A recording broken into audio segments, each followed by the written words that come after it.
Hello, আসসালামু আলাইকুম। আমি আমার একটা সুন্দর রেসিপি আপনাদের মাঝে শেয়ার করেছি, চিকেন সিজলিং। তো প্রথমে এটাকে ম্যারিনেট করে নিতে হবে।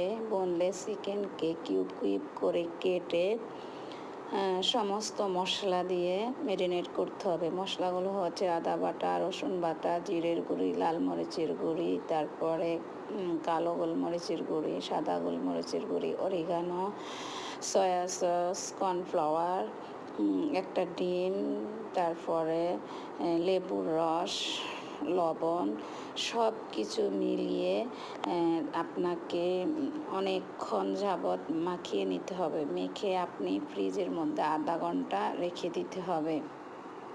তাহলে ম্যারিনেট করা মাংসগুলোর ভিতরে সুন্দর করে মশলাগুলো ঢুকবে আর খাওয়ার সময় জুসি জুসি ভাব মনে হবে। মশলাগুলো ঢুকলে খেতে অনেক সুস্বাদু হবে।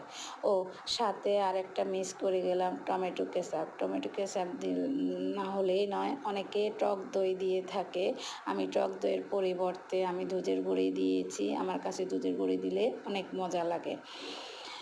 তো তারপরে ম্যারিনেট করা মাংসগুলো আমরা কি করব, সাদা তেলে ভেজে নেব।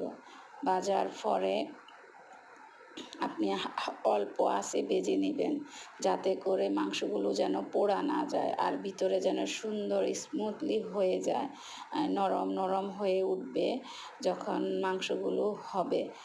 তারপর আপনি রান্না করবেন এক টুকরো বাটার দিয়ে, পরিমাণ মতো বাটার দিবেন। তারপরে পেঁয়াজ ছাড়ানো যেইটা কিউব করা, সেইটা আপনি ভালো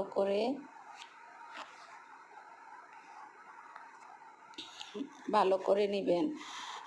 পেঁয়াজগুলো ছেড়ে দিবেন, তারপরে সয়া সস দিবেন, তারপরে গোলমরিচের গুঁড়ো, লবণ, সব কিছু মিলিয়ে আপনার ক্যাপসিকাম, লাল ক্যাপসিকাম, সবুজ ক্যাপসিকাম, গাজর কুচি দিয়ে কিছুক্ষণ নাড়াচাড়া করতে হবে। নাড়াচাড়া করার পর ভেজে রাখা মাংসগুলো দিয়ে দিবেন।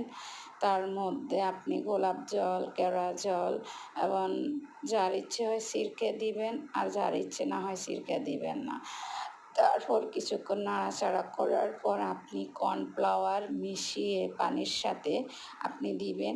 সুন্দর একটা গ্রেভি হবে, যেটা খেতে আপনার অনেক সুস্বাদু লাগবে, আপনার মুখে লেগে থাকবে। এক কথায় অসাধারণ, যা মুখে লেগে থাকার মতো। ধন্যবাদ সবাইকে।